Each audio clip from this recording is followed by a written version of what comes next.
সারা দিনের train journey আর চাঙ্গি false দেখার পর এতটুকু শক্তি বেঁচে ছিল না। তো আমরা শেষ পর্যন্ত চলে এলাম আমাদের হোমস্টে, ওয়াইল্ড অর্কিড হোমস্টেতে। তোমরা ভিডিওটা পজ করে ওদের ফোন নাম্বারটা নিতে পারো। আর এটা কিন্তু কোলাখামে অবস্থিত। সিঁড়ি দিয়ে নামতেই যাব তখনই ওদের একটা ছোট্ট পোষা কুকুর আমাদেরকে দারুণভাবে ওয়েলকাম করলো। তো ঢুকতেই তো আমি ভীষণই অবাক, এত সুন্দর একটা হোমস্টের সাথে চারিদিকে পুরোপুরি পাহাড়ে ঘেরা। আর ওদের নিজেদেরই কিন্তু ছোট্ট ছোট্ট করে খেতি করা আছে, মানে এখানে ফুলকপি, বাঁধাকপি, টমেটো, ছোট ছোট জিনিস আরও যেগুলো আমাদের চোখের বাইরে ছিল, আমরা বুঝতে পারিনি হয়তো, অনেক কিছু চাষ করা ছিল। আর তার সাথে তো গোটা মানে কোলাখাম জুড়ে একটা যেটা জিনিস দেখলাম সেটা হচ্ছে এত সুন্দর ফুল, বিভিন্ন রকম ফুলের সম্ভার, প্রত্যেকটা বাড়িতে গোলাপ গাছের থোকাতে ভর্তি। যাকে ওই যে আরেকজন চলে এসছে, তার সাথে পুরো গ্রুপটা আমাদের খিল্লি করতে করতে কিন্তু এগিয়ে যাচ্ছে। আমি এপাশ ওপাশ থেকে ছোট্ট ছোট্ট করে ভিডিও ক্লিপ নিচ্ছিলাম। আর এত সুন্দর ফুলের গাছগুলো তো না দেখে এবং না ভিডিও করে তো থাকাই যায় না। আর এই যে লাল ফুলটা দূর থেকে কিন্তু ঠিক জবার মতো লাগছিল, কিন্তু জবার মতো নয়, ব্যাপারটা ধুতুরা আর জবার একটা সংমিশ্রণ লাগছিল আমার কাছে, কিন্তু কি নাম সেটাও জানি না। এত সুন্দর গাছগুলো লাগছিল যে কি বলবো। যাকে এবার চলো আমাদের এগোনো যাক হোমস্টের দিকে।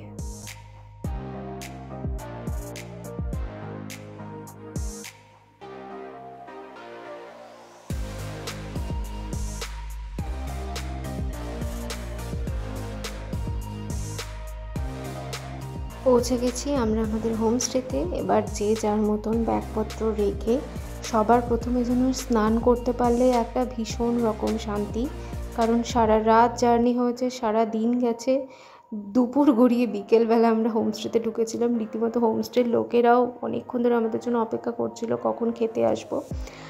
আর চারিদিকটা পাহাড় তো দেখতেই পাচ্ছ, আর ওই যে দূরে দেখতে পাচ্ছ একটা ছোট্ট বসার একটা ছোট বেঞ্চ আছে, ওইখান থেকে একটু নেমেই একটা ছোট্ট গ্রাম আছে, ওটাই কিন্তু একদম লাস্ট জায়গা, সেটাও দেখাবো। এইমাত্র স্নান করে উঠলাম, এখন বাজে বিকেল 5টা, খাওয়া দাওয়া করবো এত সুন্দর একটা ভিউ কে সাথ।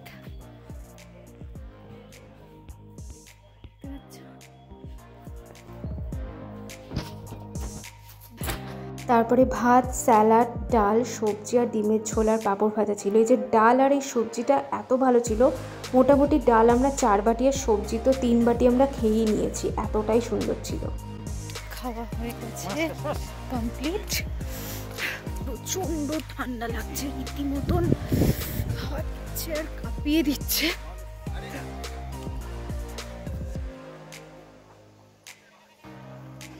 না না, তো তোমাদের দেখাচ্ছি আমরা কোন জায়গায় আছি, জাস্ট দেখো। লুক, ওয়েট, ব্যাক ক্যামেরায় দেখাই।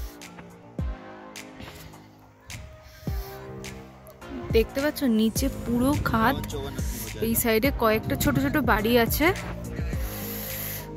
পুরো মেঘ হয়ে আছে চারিদিকটা। চলো তোমাদেরকে একটু শেয়ার করি, দেখাই। ওখানে একটা ছোট্ট মতো বসার জায়গা আছে।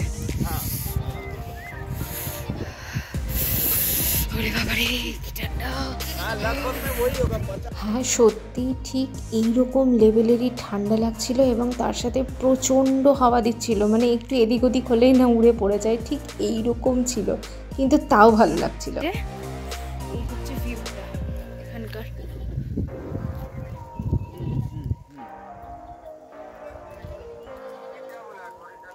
কিছুটা নিচে গিয়ে ছোট ছোট কতগুলো বসতিও রয়েছে, ছোট্ট ছোট্ট। এখান থেকে আর নাবজি না, সন্দীপ এখনই আমাকে জিনা হারাম করে দেবে চেঁচিয়ে।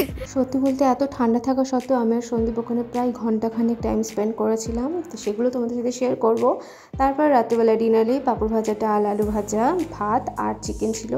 চলো আজকের মতো ভিডিওটা এতটুকুই। যাওয়ার আগে চ্যানেলটা সাবস্ক্রাইব করো আর লাইক, শেয়ার, কমেন্ট করতে একদম ভুলো না। টাটা।